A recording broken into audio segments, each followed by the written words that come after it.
All right, everybody. Good morning. It's October the 8th, 2024. This is Dr. Kenton Wakes Up. I'm Dr. Kenton. How are you? Today's Thursday. Thursday's ordinarily a day when I'd head down to Towson for informal meetings and whatnot, but I don't know what's happening today as far as that goes. No glasses today for this one. I don't know why. It doesn't matter. In the cup, Heavenly Blend from a company called Heritage Coffee Company. I bought it in Juneau while I was there visiting. It's pretty tasty. Also made in a... Oh, jeez, I'm going to get the name wrong. It's a percolator. Bought it secondhand.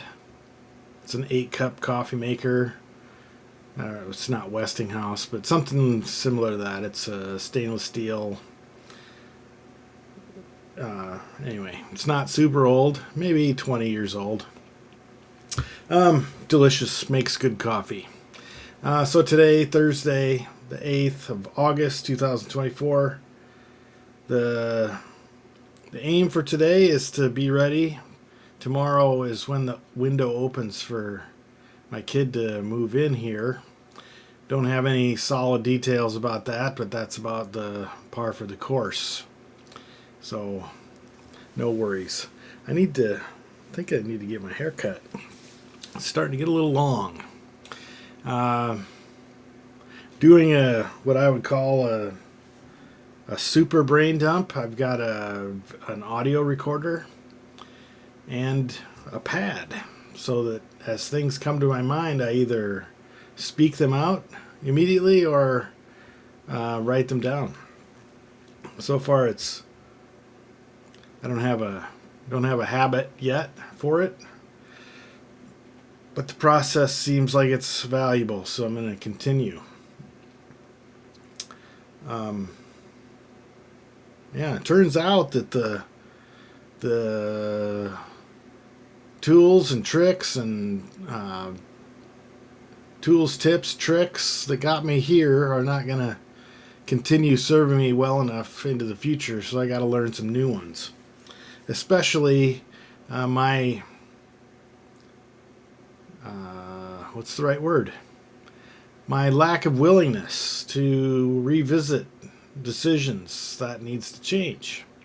My lack of willingness to revisit things that I've read or things that I've heard. I may have written them down, but I need to go back through them again and decide where they belong or whether they belong. I think that that's probably a set of habits that will take me further than I presently am. And I need to have those kinds of new habits for the next chapter. It's pretty. I've got a bunch of shortcuts on my phone to help me get things into particular places so that I'll see them again. Now I just need to look at them again. So slowly adopting all the tools and strategies and whatever of a book that was written in 2001 that I read in 2002 or 3, Getting Things Done by David Allen. The thing that stuck out this morning was that I think I came up through the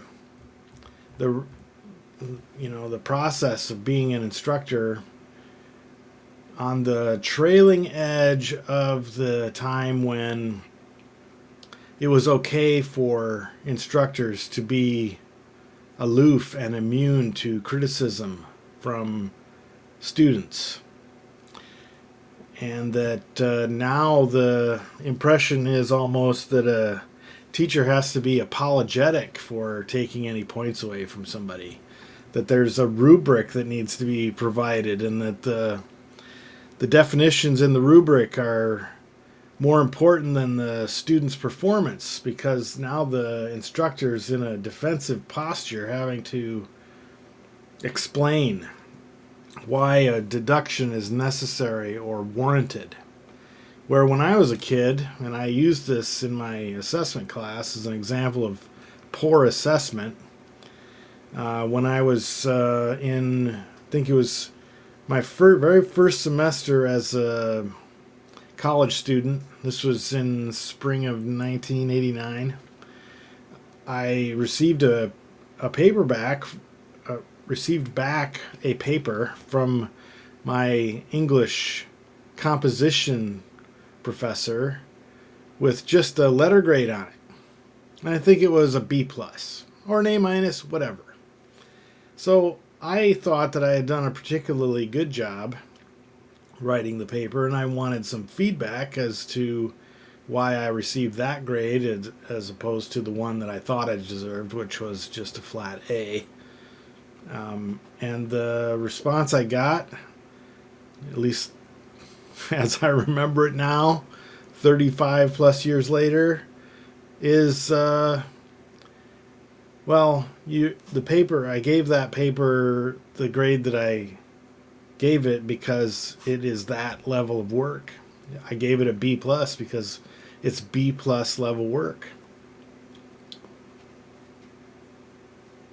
It's like the nature show guy who says, and this is an elm tree, and you can tell it's an elm tree because of the way that it is.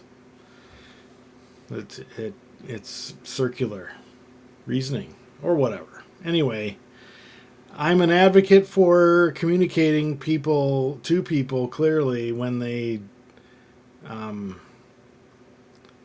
missed the mark. But I don't believe that a person who's less qualified than I am has an equal place at the table when it comes to criticizing how things are done or what things were requested to be done. Does that make me aloof or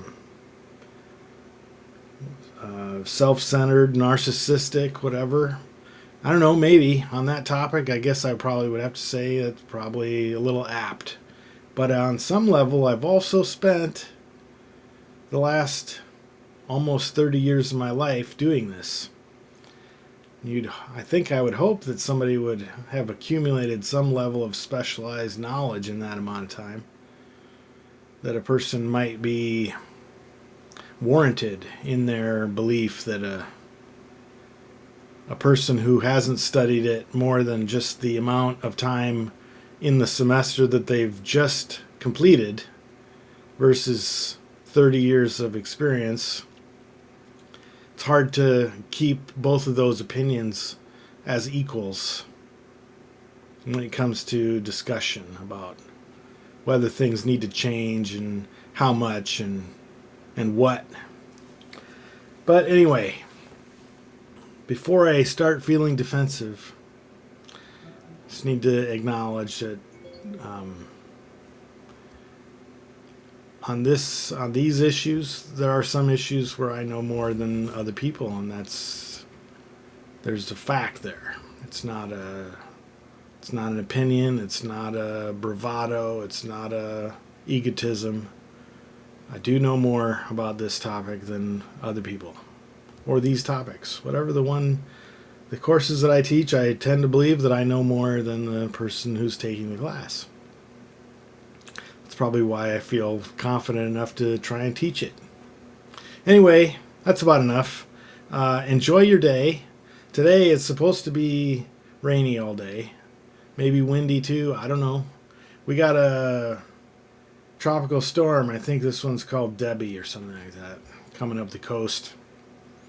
This shirt that I'm wearing is a little too hot, in fact, for the way that usually I have a fan blowing on me, but to make the backdrop lay the way it does, I have to close the door.